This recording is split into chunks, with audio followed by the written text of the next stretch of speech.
Hey guys, I'm Sha-Phawn, pronounced like the material, and welcome to my channel. If you're new to my channel, I make videos all about health, beauty, and fashion. And today I'm doing a Q&A video answering some pharmacy related questions that I got off of Instagram. So if you're interested in watching that, keep on watching. Okay guys, so I'm going to answer some of the common theme questions that I got off of Instagram. And while I do that, I'm going to sip some tea in my pharmacist mug from Carbon Copy. Isn't it so cute? So I'll link it down below in the description box. And the tea that I have right now is so good.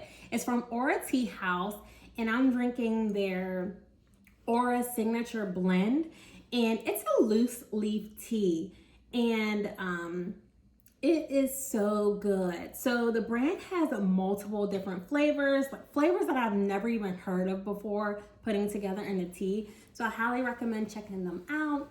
And I do have a free shipping code, and I will put it on the screen for you guys to have free shipping. I highly recommend checking them out. My favorite blend is the Aura Holiday Blend. I'm not sure if it's still available because obviously it was over the holiday for like Thanksgiving and Christmas. It was so good. I actually made my own pink drink, but there are other flavors that I show in this video here, like the amethyst and some other flavors they have available now on the website. So I highly recommend checking them out.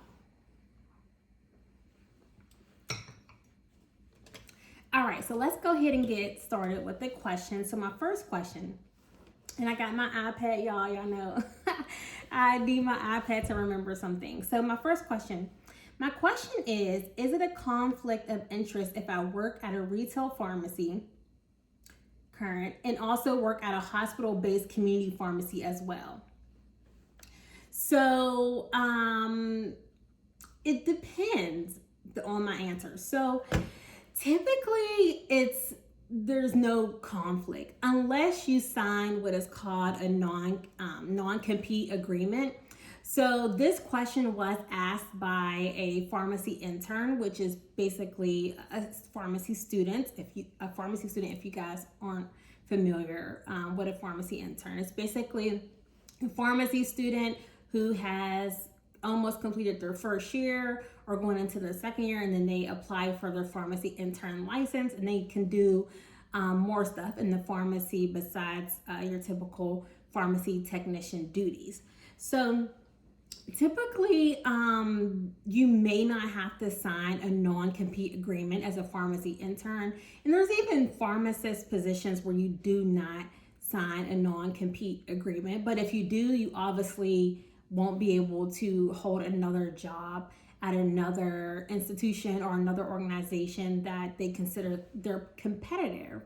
But if you do not sign a non-compete agreement, it's fair game. You know, I know several people who work at one retail pharmacy and then they work at another retail pharmacy, or they'll work at a hospital and then on the weekend they'll work at an independent pharmacy. So it just depends on when you're signing your contract for when you go on board. If there is a non-compete agreement, there should be no issue. Okay, so my second question is, should I date in pharmacy school?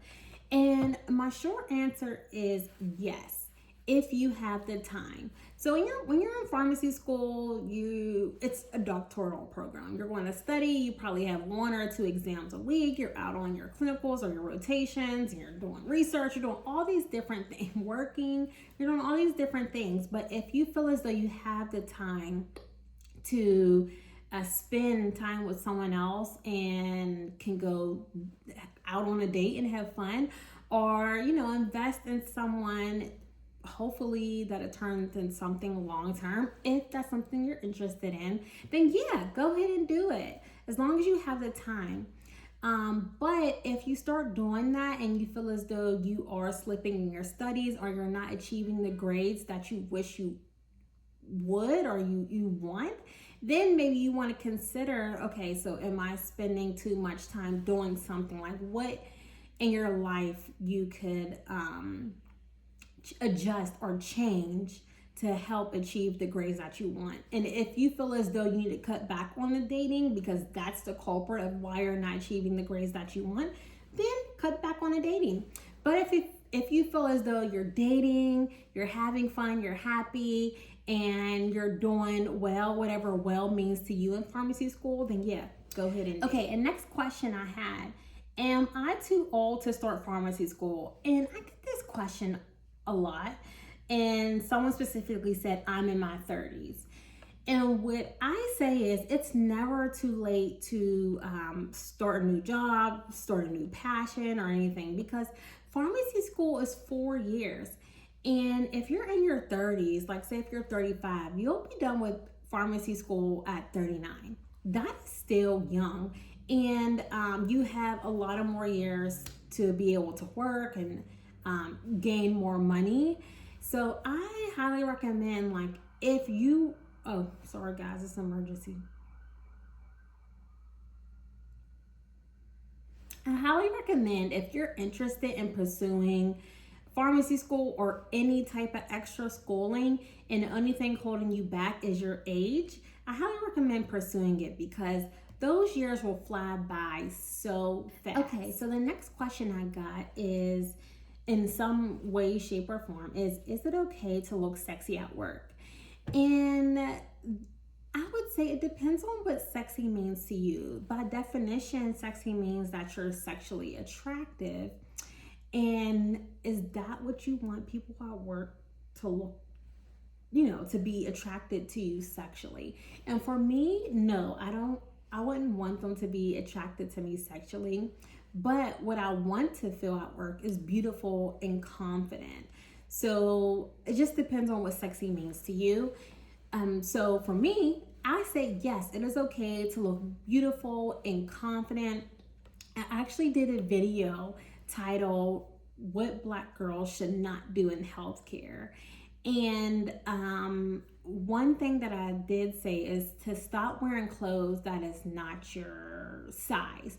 So I did see a lot of Black women in healthcare. They wear clothing that may be 2 to 3 times their size because they don't want their scrubs or their professional clothing to be, I guess,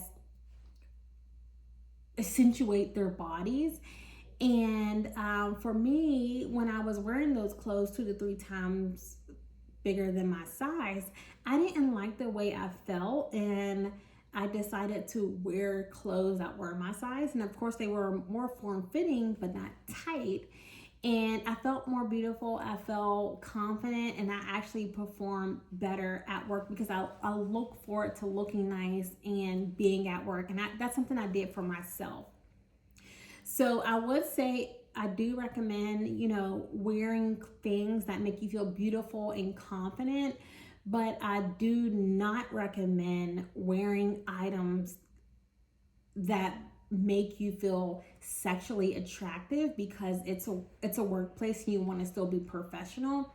And if you do decide there's someone at work you're interested in dating, if that's what you want to do, I don't know if I recommend dating someone that you work directly with, but if there is someone that you're interested in dating and you want them to be sexually attracted to you, I highly recommend taking that outside of work. So don't dress for them while you go to work. And so my next question is, should I do a residency? And this is a loaded question and one of the most common questions that I get from students who are entering into the pharmacy curriculum. And it's because all positions after pharmacy school do not require a residency. So my answer to this would be, it depends on what you want to do after pharmacy school. And you have time. You have 4 years through your pharmacy school, to figure out what you want to do. And if you start leaning to some type of position during your 3rd and 4th year, I highly recommend looking that position up, like literally searching for that job position and looking at the requirements. If it requires a residency, then yeah, you should do a residency. But if there are plenty of jobs that you do like and they don't require a residency, then no, you don't require a residency. So that's my short answer. And I'll do a more full detailed video stating like if you should do a residency or if you should do a fellowship or any other type of postgraduate training. All right, guys, so those are my Q&A for today. If you have any other pharmacy related questions, feel free to add them in the caption below or DM me on Instagram at ShaPhawn, and I'll do another Q&A about pharmacy related questions. And thanks so much for watching, and if you like this video, please give it a thumbs up, and that's it. Peace and love.